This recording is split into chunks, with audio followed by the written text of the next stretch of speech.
कर रहे हैं हम लोग स्टीफेंस लॉ देख चुके हैं और अब हम लोग देखेंगे कि उस स्टीफेंस लॉ की मदद से rate of cooling of a body कैसे निकालते हैं। जैसे मान लीजिए कोई एक बॉडी है जिसका टेम्परेचर T है और सराउंडिंग टेम्परेचर T नॉट है। इसके एग्जाम्पल में चाय ले सकते हैं। चाय जो है वो हायर टेम्परेचर पे होगा और सराउंडिंग कुछ लोअर टेम्परेचर पे होगा। उसमें ये रिलेशन एग्जिस्ट करेगा कि चाय का जो टेम्परेचर T है वो सराउंडिंग के टेम्परेचर से ज्यादा होगा, तो उसका क्या होगा, कूलिंग। अच्छा, वहीं पे आप सोचें कि अगर आइस लेते हैं तो उसका हीटिंग होता है, तो वो कैसे हीट होता है उसके बारे में थोड़ा सोचिए। अगर कि मान लो ये हमारा चाय है और ये आइस ब्लॉक है, तो चाय तो हीट रेडिएट कर रहा होगा, हीट बाहर निकलेगा ना उससे। और आइस क्या करेगा, क्या हीट बाहर निकाल सकता है?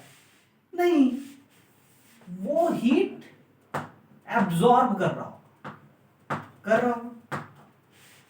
लेकिन आप सोचिए, क्या इतना दिमाग इसके पास है, सराउंडिंग के पास है, कि उसको पता चला अच्छा आइस है, चलो हीट इसको देते हैं, अच्छा चाय है, चलो इससे हीट लेते हैं। ये नहीं हो सकता, ये उन लोगों के पास दिमाग नहीं है। एक सिस्टम जरूर है जो इसको कूलिंग और इसको इफेक्टिवली हीटिंग कराता है, क्योंकि दोनों को तो रखे हैं हम उसी रूम टेम्परेचर।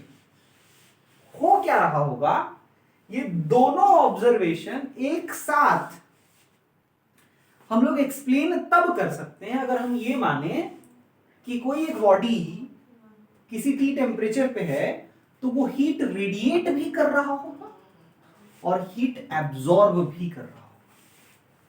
समझ रहे हैं? कोई एक बॉडी अगर T टेम्परेचर पे है वो हीट रेडिएट भी करेगा और हीट एब्जॉर्ब भी करेगा। अच्छा, वो हीट कितना एब्जॉर्ब करेगा उसके नेचर ऑफ बॉडी पे तो डिपेंड करेगा ही, साथ ही साथ टेम्परेचर ऑफ सराउंडिंग पे डिपेंड करेगा। सोचिए, अगर ठंडे का मौसम है तो कोई बॉडी जो हीट एब्जॉर्ब करेगा वो कम हो जाएगा कि नहीं हो जाएगा, और बहुत गर्मी का मौसम है तो आपकी का बॉडी जो हीट एब्जॉर्ब करता है वो बढ़ जाता है कि नहीं बढ़ जाता। तो इसका मतलब हीट एब्जॉर्ब जो है वो डिपेंड करेगा सराउंडिंग के टेम्परेचर। और कोई बॉडी अगर बहुत गर्म हो तो क्या वो ज्यादा हीट रेडिएट करेगा? यस। अगर कोई बॉडी उसके मुकाबले कम टेम्परेचर पे हो तो वो कम हीट रेडिएट करेगा। तो इन सब से समझ में आता है कि heat radiated by your body depends on the temperature of the body, है ना। तो बॉडी का जो टेम्परेचर T है उस पर डिपेंड करता है heat radiated by the body, और जो सराउंडिंग का टेम्परेचर है उस पर डिपेंड करता है, सराउंडिंग का टेम्परेचर पे डिपेंड करता है heat absorb by the body, है ना। अब सोचिए इसमें भी कि ये हीट कितना एब्जॉर्ब कर रहा है। एक तो इसके नेचर ऑफ बॉडी पे डिपेंड कर ही रहा होगा कि वो कैसा बॉडी है, कलर कैसा है उसका, उस बॉडी का नेचर कैसा है। लेकिन कितना हीट फॉल कर रहा होगा वो तो पूरा सराउंडिंग पे डिपेंड करना चाहिए, है कि नहीं। अपार्ट फ्रॉम इसका एरिया, कुछ और फैक्टर्स भी हो सकते हैं, जैसे इसका एरिया ज्यादा हो तो ज्यादा हीट फॉल करेगा।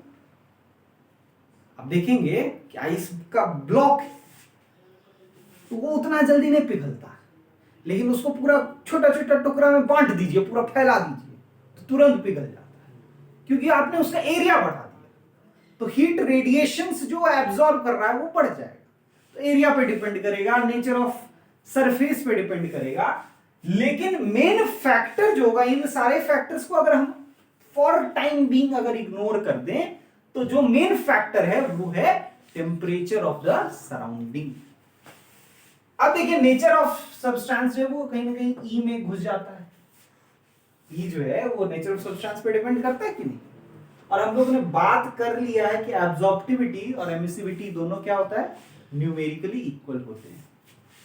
तो यहां भले एब्जॉर्प्टिविटी की बात आप समझिए, sigma into T to the power 4 या T naught to the power 4 इतना हीट क्या रहा होगा, फॉल कर रहा होगा पर unit area per unit time. और इसका एब्जॉर्प्टिविटी ए, तो तो इसको एब्सॉर्ब करना चाहिए a into sigma into T naught to the power 4, लेकिन हमने लिखा है e into sigma into T naught to the power 4। क्यों? क्योंकि हमने पहले ही प्रूफ कर लिया है कि एब्सॉर्प्टिविटी और एमिसिविटी ये दोनों क्या है, न्यूमेरिकली इक्वल। अच्छा, ये कितना एमिट कर रहा है पर सेकेंड, वो तो e into sigma T to the power 4 है, ये तो स्टेफेंस लॉ कहता ही है।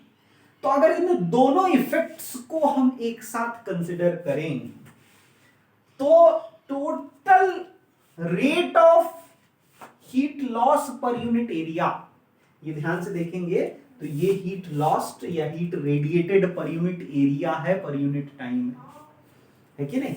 ये heat radiated per unit area per unit time, और ये heat absorb per unit area per unit time. तो total heat radiated per unit area per unit time क्या लिख सकते हैं? E sigma T to the power 4 minus E sigma T naught to the power 4। तो ये आ गया expression, और इसको नेट एमिसिव पावर कहा जा सकता है। नेट एमिसिव पावर यही होता है ना, heat radiated per unit area per unit time ना। तो ये नेट एमिसिव पावर। भाई अगर बाहर का टेम्परेचर 0 होता तो खाली इसी का चलता कि भाई आज केवल हम रेडिएट करेंगे, हम किसी से एब्जॉर्ब नहीं करेंगे, है ना, सब लोग शांत हो जाओ, आज हम केवल हम बोलेंगे। लेकिन नहीं, नॉर्मल सिचुएशन होगा तो बच्चा भी बोलेगा, स्टूडेंट भी बोलेगा, खाली टीचर क्यों बोलेगा? तो सुनना भी पड़ेगा भाई। तो ये सुनना पड़ रहा है, इसको एब्जॉर्ब करना पड़ रहा है। तो स्टेफेंस लॉ केवल कहता है कि भाई अगर केवल टीचर बोले तो ये बोलेगा, लेकिन स्टूडेंट भी है सामने, वो भी बोलेगा, तो ये सुनना पड़ेगा उसको। बिल्कुल उसी तरह से है, अगर बॉडी केवल रेडिएट करता तो पर सेकंड वो इतना, पर सेकंड और पर यूनिट एरिया इतना रेडिएट करता, लेकिन इतना एब्सॉर्ब भी किया उसने। तो नेट एमिशन पर unit area per unit time ये है। तो ये हो गया, यहां से ना heat radiated per unit time निकाल सकते हैं, एरिया उधर भेज देंगे, क्योंकि एक गिवन बॉडी के लिए पर यूनिट टाइम ज्यादा इंपॉर्टेंट होता है, उसका एरिया तो फिक्स्ड है।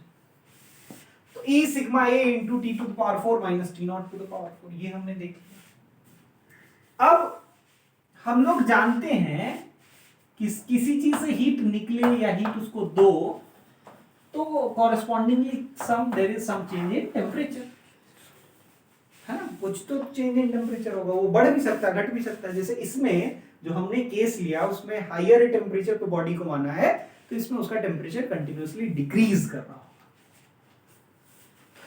तो क्योंकि टेम्परेचर डिक्रीज कर रहा होगा तो आप यहां माइनस लगा सकते हैं, समझ रहे हैं क्यों? क्योंकि dq by dt rate of loss of heat है पर यूनिट टाइम, है ना, rate of loss of heat है, तो इसकी वजह से टेम्परेचर डिक्रीज कर रहा होगा, तो dt नेगेटिव होगा, तो एक माइनस लगा दिया। तो dq का वैल्यू है ms dt, तो dq by dt को लिख सकते हैं minus ms d capital T by d small t, जहां capital T denotes temperature and small t time. Put कर देते हैं minus ms d capital T by dt, है ना, इसकी जगह पे, तो ये आ जाता है E सिग्मा A T का पावर 4 माइनस T नॉट का पावर 4, जो ये चीज है वो चीज वहां पे रख दिया गया, और ये माइनस dt by dt ये हम निकाल लिए हैं, ms को उधर भेज दिया, तो E sigma A by ms into T to the power 4 minus T naught to the power 4, ये आ गया। इसी को कहते हैं rate of decrease of temperature, या इसी को कहेंगे रेट ऑफ कूलिंग। तो रेट ऑफ कूलिंग हम देख पा रहे हैं कि रेट ऑफ कूलिंग का एक्सप्रेशन हमने लिख लिया, E sigma A by ms इस पे डिपेंड करता है, T का पावर 4 माइनस T नॉट का पावर 4 वो भी उसके एक्सप्रेशन में है। अब क्या करें? अब एक इंपॉर्टेंट चीज जो यहां से ऑब्जर्व कर सकते हैं कि rate of cooling depends on all these factors. क्या क्या फैक्टर्स है? देखिए, E है, E क्या होता है? E एमिसिविटी, है ना, मतलब एमिसिविटी पे डिपेंड करता है। अगर किसी का एमिसिविटी बहुत ज्यादा हो, बहुत तेज हो एमिशन करने में, तो ऑब्वियसली उसका रेट ऑफ कूलिंग ज्यादा होगा। आप देख रहे हैं कि rate of cooling is directly proportional to emissivity. Sigma तो स्टेफेंस कांस्टेंट है, तो वो डिपेंडेंस नहीं बोल सकते, ये नहीं कह सकते सिग्मा बढ़ जाएगा। कैसे बढ़ जाएगा भाई? स्टेफेंस कांस्टेंट है, फिक्स्ड वैल्यू है, तो सिग्मा के डिपेंडेंस की बात नहीं करेंगे। नेक्स्ट आता है एरिया, तो रेट ऑफ कूलिंग देख सकते हैं, एरिया के भी डायरेक्टली प्रोपोर्शनल है, ऐसी बात हमने की भी है कि एरिया बढ़ा दीजिए, रेट ऑफ कूलिंग बढ़ जाएगा, मेल्टिंग जल्दी हो जाएगा। मास, ज्यादा मास का और कम मास का कौन जल्दी मेल्ट करेगा, किसका रेट ऑफ कूलिंग ज्यादा होगा। भाई साहब छोटा आइस ब्लॉक आइस क्यूब लाइए फ्रिज से निकाल के, एक बड़ा आइस ब्लॉक लाइए, कौन जल्दी पिघल जाएगा, छोटा वाला है तुरंत पिघल के खत्म हो गया, बड़ा वाला अभी अभी रुका हुआ, मतलब वो ऐसे नहीं कि उतना भी पानी निकाल दे, वो वैसे ही रहेगा, है ना, बहुत देर के बाद थोड़ा थोड़ा उसमें से पानी निकलना शुरू हुआ, तो उसका रेट ऑफ कूलिंग कम हो जाता है, मास ज्यादा होने से रेट ऑफ कूलिंग बहुत कम हो जाता है। स्पेसिफिक हीट कैपेसिटी ज्यादा होने से भी रेट ऑफ कूलिंग कम हो जाता है, उसका हीट कैपेसिटी ज्यादा है, तो वो बहुत जल्दी हीट भी नहीं होगा, वो बहुत जल्दी कूल भी नहीं होगा, समझ रहे हैं। आप यहाँ पे देखिए सेम हीट, आप सेम हीट दीजिएगा दो अलग अलग बॉडीज में, मास सेम ले लो और सेम टेम्परेचर चेंज ले लो, हीट कैपेसिटी ज्यादा है तो टेम्परेचर चेंज कम हो जाएगा, मास अगर सेम हो तो, है ना। या ये कहें कि अगर दोनों सेम लेंगे तो higher the heat capacity higher is the heat required to raise the same temperature, मतलब आसानी से ना वो बहुत गर्म हो रहा है और ना बहुत आसानी से ठंडा होगा। नेक्स्ट बात करते हैं, भाई जिसका बॉडी बहुत, जिसका टेम्परेचर बहुत हाई हो उसमें से बहुत हाई रेडिएशंस निकलेगा, उसका रेट ऑफ कूलिंग भी बहुत हाई होगा, वो बहुत तेजी से कूल करेगा और सराउंडिंग टेम्परेचर पे भी डिपेंड करेगा। अच्छा इसका मतलब समझ रहे हैं कि जिसका टेम्परेचर बहुत ज्यादा होगा वो बहुत तेजी से कूल होगा, मतलब आप चाय लाते हैं ना गरम गरम, तो शुरुआत के टाइम में सबसे ज्यादा उसका टेम्परेचर डिक्रीज करता है, फिर धीरे धीरे टेम्परेचर का डिक्रीज कम हो जाता है, समझ रहे हैं कि लाए गरम करके लाए टेबल पे रखे तो पहला 5 सेकंड 10 सेकंड 15 सेकंड सबसे इंपॉर्टेंट, उस समय सबसे तेज कूलिंग हो, और फिर धीरे धीरे जैसे जैसे उसका खुद का टेम्परेचर कम होता जाएगा उसका रेट ऑफ कूलिंग क्या होगा, कम होता चला जाएगा, समझ रहे हैं। अच्छा ये सराउंडिंग टेम्परेचर पे भी डिपेंड करता है, सराउंडिंग टेम्परेचर अगर हाई रहा तो रेट ऑफ कूलिंग कम हो जाएगा, सराउंडिंग टेम्परेचर कम रहा तो रेट ऑफ कूलिंग बहुत तेज हो जाएगा। आप देखते होंगे ठंडा में चाय लेके आए टेबल पे रखे, अब बस 2 सेकंड 4 सेकंड बाद ही तो ठंडा हो गया, काहे ठंडा हो गया भाई, अरे उसका रेट ऑफ कूलिंग जो है वो बहुत तेज है, क्योंकि उसका टेम्परेचर T0 बहुत कम होगा, तो छोटा नंबर हो गया नहीं, मतलब ये बड़ा नंबर हो गया तो रेट ऑफ कूलिंग बहुत ज्यादा हो गया, समझ रहे हैं। टेम्परेचर अगर कम है तो ये जो फैक्टर है, ये जो टर्म है वो बड़ा आएगा, अरे छोटा नंबर घटाएंगे ना तो बड़ा आएगा ये फैक्टर, और बड़ा फैक्टर आ गया तो मतलब रेट ऑफ कूलिंग बड़ा हो गया, तो तेजी से उसका टेम्परेचर रिड्यूस होता है। इसलिए ठंडा में ना चाय गर्म आए तुरंत पी लो, अब गर्मी में वही चाय गर्म आएगा उसको छोड़ दो तब भी मुंह पक जाएगा, समझ रहे हो, उसको तुरंत जल जाएगा, काहे वो ठंडा ही नहीं होता, वो उसका क्या है टेम्परेचर जो है बढ़ गया, हाई T0 जब हाई रहेगा तो ये टर्म छोटा हो गया ना, तो रेट ऑफ कूलिंग छोटा हो, समझ रहे हैं।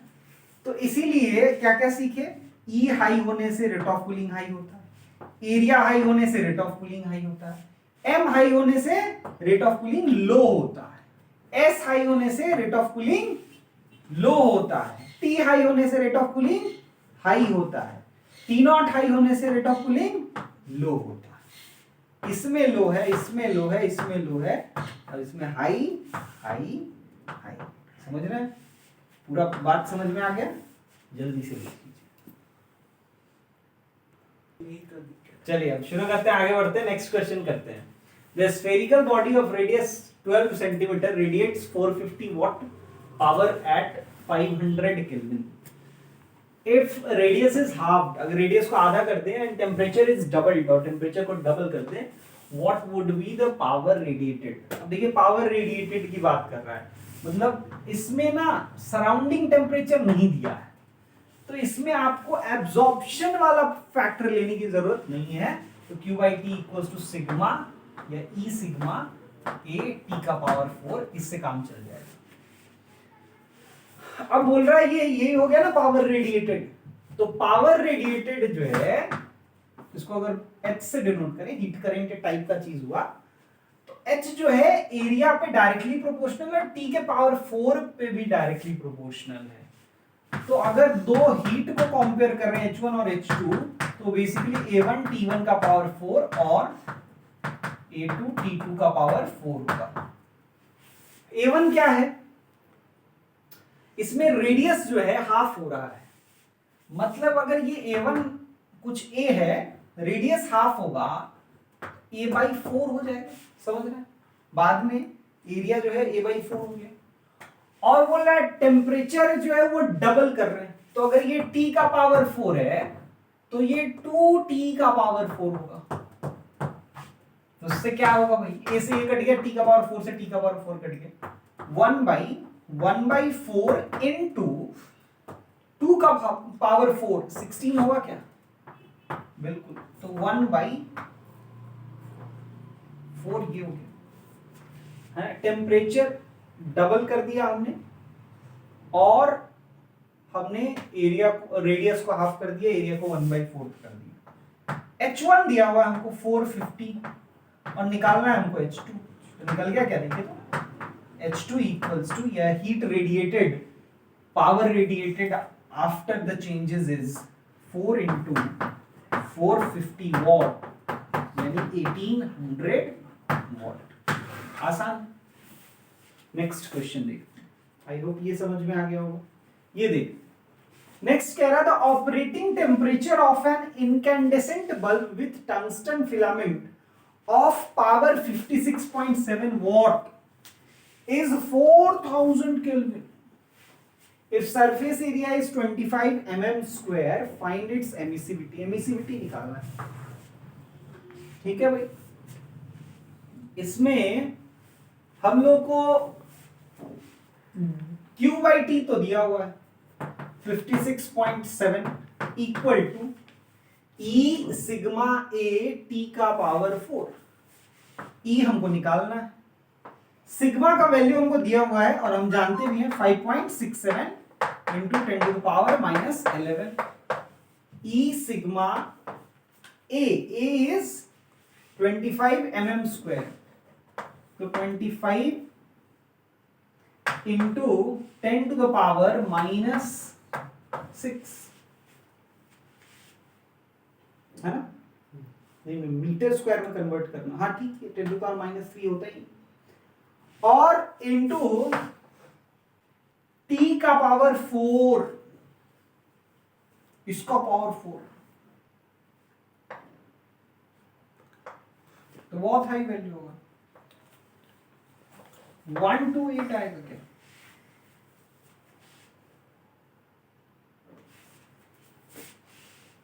नहीं 256 होगा, 256 और इंटू 10 टू द पावर 3 है तो 12, ठीक है। अब वैल्यूज कुछ ठीक ठाक दिख रहा है, देखिए यहां से ये कट जाएगा क्या,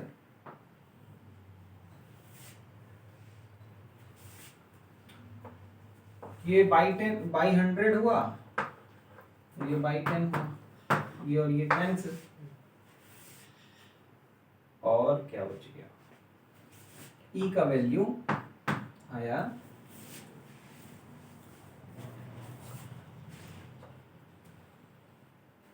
ऐसा कर सकते हैं ना, 256 इनको 64 इंटू 4 ऐसा लिख लो, और 25 इंटू 4 100 हो गया, ये कट जाएगा, ठीक है, ये 64 हो जाएगा, तो 64 इंटू 10 टू द पावर क्या आ गया 12 -11 10 हो गया, 10 टू पावर -5, ये E इंटू दिस है और ये 1/2, E का वैल्यू कितना हो जाएगा 1/64 इंटू 10 पावर 6, -5 होगा, ऊपर चला जाएगा तो 5 हो जाएगा, तो 10⁴ हो जाएगा। यह है। हालांकि ये वैल्यू 1 से छोटा होना चाहिए, डेटा में कुछ प्रॉब्लम तो होगा। इसको कॉपी कर लीजिए पहले। अब जैसा हम कह रहे थे कि थोड़ा डेटा में प्रॉब्लम हुआ होगा, आप देख लीजिए यहाँ पर ये 10⁻⁸ है, इसको 10⁻11 लिख दिए थे, है ना। तो ग्रेविटेशनल कांस्टेंट का वैल्यू होता है 6.67 × 10⁻11, तो 67 आया पॉइंट के बाद, तो भावनाओं में बैके 10⁻11 कर दिया हम, और उसकी वजह से यहाँ पे 10⁻3 के फैक्टर का डिफरेंस आएगा, तो यहाँ पे आ जाएगा ये 10⁻2 और 10⁻2 होगा, और वो इधर आएगा तो ये 10 बन जाएगा, तो ये 10/64 यानी 5/32 यानी 0.15 समथिंग इस तरह का नंबर आएगा, और यही हम एक्सपेक्ट भी कर रहे थे गिवन डेटा के साथ कि वैल्यू जो होगा वो 1 से छोटा कोई फ्रैक्शन आना चाहिए। इसको आप कॉपी कर लें आप। चलिए अब आगे बढ़ते हैं, नेक्स्ट देखने जा रहे हैं हम लोग Newton's law of cooling. Newton's law of cooling क्या है? वो स्टेफेंस लॉ का ही एक स्पेशल केस है। जो स्टेफेंस बोल्ट्जमैन लॉ हमने देखा था रेट ऑफ कूलिंग का, उसी का एक स्पेशल केस है जो कहता है कि if temperature of body is not very high from the surrounding, जैसे आपका अगर नॉर्मल टेम्परेचर है सराउंडिंग का 25 डिग्री सेल्सियस और बॉडी का टेम्परेचर कुछ 50 डिग्री सेल्सियस 100 डिग्री सेल्सियस इसके रेंज में, तो बहुत बड़ा डिफरेंस नहीं है। लेकिन वहीं पर अगर हम बात करें 25 डिग्री सेल्सियस और 4000 डिग्री सेल्सियस, तो डिफरेंस बहुत बड़ा है। तो जब डिफरेंस बहुत बड़ा होगा तब तो रेट ऑफ कूलिंग के लिए वही स्टेफेंस लॉ यूज करेंगे, लेकिन जब डिफरेंस बहुत नजदीक के हों, 5 डिग्री का 10 डिग्री का डिफरेंस होगा, तो हम लोग Newton's law of cooling use करेंगे। तो ये कहता क्या है कि if temperature of body is not very high from the surrounding temperature से बहुत ज्यादा हाई टेम्परेचर ना हो, तो rate of cooling of the body is directly proportional to temperature difference between body and its surrounding. तो temperature difference between body और surrounding के directly proportional ये होता है, इसकी बात कर रहे हैं। तो ये है हमारा स्टेफेंस लॉ के हिसाब से हीट रेडिएटेड या नेट हीट रेडिएटेड, है ना। अच्छा, अब समझिएगा, यहां पर हम लोग मान लेते हैं कि टेम्परेचर T0 है सराउंडिंग का और बॉडी का टेम्परेचर सम T0 प्लस डेल्टा T, ये ठीक है, ये बॉडी का टेम्परेचर T, मतलब इतना ज्यादा है बॉडी का टेम्परेचर सराउंडिंग के टेम्परेचर से, जहां डेल्टा T बहुत बड़ा नहीं है। तो वैसे केस में क्या लिख सकते हैं, sigma E sigma A, T की जगह लिख सकते हैं T0 प्लस डेल्टा T, जहां डेल्टा T क्या है, temperature difference between the system and the surrounding, ठीक है। उसका पावर 4 माइनस T0 का पावर 4। क्या यहां से T0 का पावर 4 कॉमन निकाला जा सकता है? बिल्कुल। E सिग्मा A T0 का पावर 4 अगर हम कॉमन निकाल लें तो ये होगा 1 plus delta T upon T0 का पावर 4 माइनस 1 होगा। अब अगर आप ध्यान से देखें तो यहां पे अगर डेल्टा T T0 से बहुत छोटा है, टेम्परेचर डिफरेंस बहुत कम है, तभी हम आगे का काम कर सकते हैं। मतलब टेम्परेचर डिफरेंस अगर T0 हम लोग एब्सोल्यूट टेम्परेचर में 273 डिग्रीज प्लस 25 डिग्रीज, इस तरह से 273 पर प्लस 25 डिग्रीज कर रहे हैं, तो 298 केल्विन के आसपास है। इसके मुकाबले बहुत छोटा टेम्परेचर डिफरेंस होना चाहिए, यानी टेम्परेचर डिफरेंस 5 केल्विन या 5 डिग्रीज का हो या 10 डिग्रीज का हो, 10 केल्विन का हो, इस तरह का कुछ टेम्परेचर डिफरेंस अगर हो तो हम लोग यहाँ बायनोमियल एक्सपेंशन कर सकते हैं।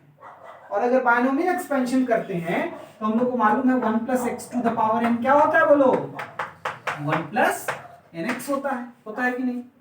तो हम लोग लिख सकते हैं E सिग्मा A, देखिए T0 का power 4 into 1 plus 4 times delta T by T0 minus 1। अब ये देखिए -1 और +1 तो कैंसिल हो गया, टी नॉट यहां से कैंसिल होगा और टी नॉट का पावर 3 बच जाएगा, है ना। इसको ऐसे लिख लेते हैं, टी नॉट का पावर 3, ये हो गया D Q by D T.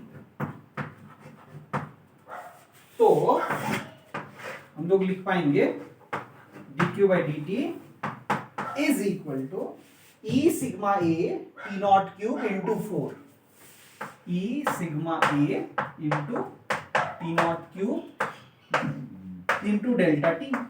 ये जो डेल्टा टी है टेम्परेचर डिफरेंस है, तो हम लोग कह सकते हैं D Q by D T is proportional to delta T. Temperature difference के डायरेक्टली प्रोपोर्शनल होगा रेट ऑफ कूलिंग। अगर आप रेट ऑफ कूलिंग कहेंगे कि सर वो तो dt बाई dt को कह रहे थे, तो आप यहां पे वो भी तो लिख सकते हैं ना, dq बाई dt को ms d capital T by d small t, ये भी तो लिख सकते हैं। तो इसको d capital T by d small t के टर्म्स में भी लिखा जा सकता है और उसको डेल्टा t के डायरेक्टली प्रोपोर्शनल शो किया जा सकता है। तो ये हमने Newton's law of cooling prove कर लिया यूजिंग स्टेफेन्स बोल्ट्जमैन लॉ। जल्दी से इसको कॉपी कर लें। तो चलिए अब न्यूटन्स लॉ ऑफ कूलिंग जो हमने एक्सप्रेशन लिखा है उससे expression for a temperature of the body as a function of time t, मतलब टाइम t पे कैसे कैसे टाइम के साथ उसका टेम्परेचर वेरी करेगा, उसका एक्सप्रेशन हम लोग निकालने जा रहे हैं। चलिए देखते हैं इसको कैसे निकाल सकते हैं। तो हम लोग अभी अभी डिराइव किए dq by dt is some constant times temperature difference between the body and surrounding, और dq by dt जो है वो minus ms dt by dt, ये तो हमने एक बार और पहले भी यूज किया है। बस हम लोग इसको यहाँ पे पुट कर देते हैं, तो minus ms dt by dt equals to some t times t minus t not.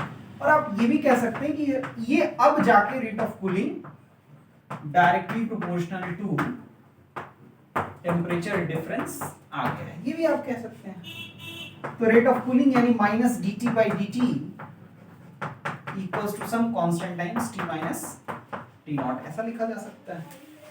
अब क्या करेंगे कि dt upon t minus t not equals to minus k dt, ऐसा लिखा जा सकता है। और फिर इसको आप क्या कर सकते हैं, इंटीग्रेट कर सकते हैं। कहां से कहां तक, तो शुरुआत में टेम्परेचर Ti मान लेते हैं, किसका, बॉडी का, क्योंकि ये बॉडी का टेम्परेचर ही वेरी कर रहा है। टी नॉट फिक्स्ड है, टी नॉट जो है वो सराउंडिंग का टेम्परेचर है और वो फिक्स है। और फाइनली Tf मान ले या T मान ले। शुरुआत में टाइम 0 ले लेते हैं, किसी टाइम t पे कैपिटल T टेम्परेचर ले लेते हैं। तो अगर इसको इंटीग्रेट करेंगे तो ये हो जाएगा ln T minus T nought, कहां से कहां तक, तो Ti to T equals to minus KT। ये हो जाएगा, जब आप दोनों पुट करिएगा तो ln T minus T naught upon Ti minus T not equals to minus KT। और फिर हम लिख पाएंगे T minus T naught by Ti minus T not equals to e का पावर माइनस KT। और फिर फाइनल एक्सप्रेशन आ जाएगा T minus T not equals to Ti minus T nought into E to the power minus KT। ये जो है यहाँ पे capital T temperature as a function of small t time है। आप चाहें तो T नॉट को उधर भी भेज के और फाइनल एक्सप्रेशन लिख सकते हैं, ठीक है। तो इस तरह से हम लोग इसका डेरिवेशन कर लेते हैं। आई होप आपको समझ में आ गया होगा। जल्दी से कॉपी करिए।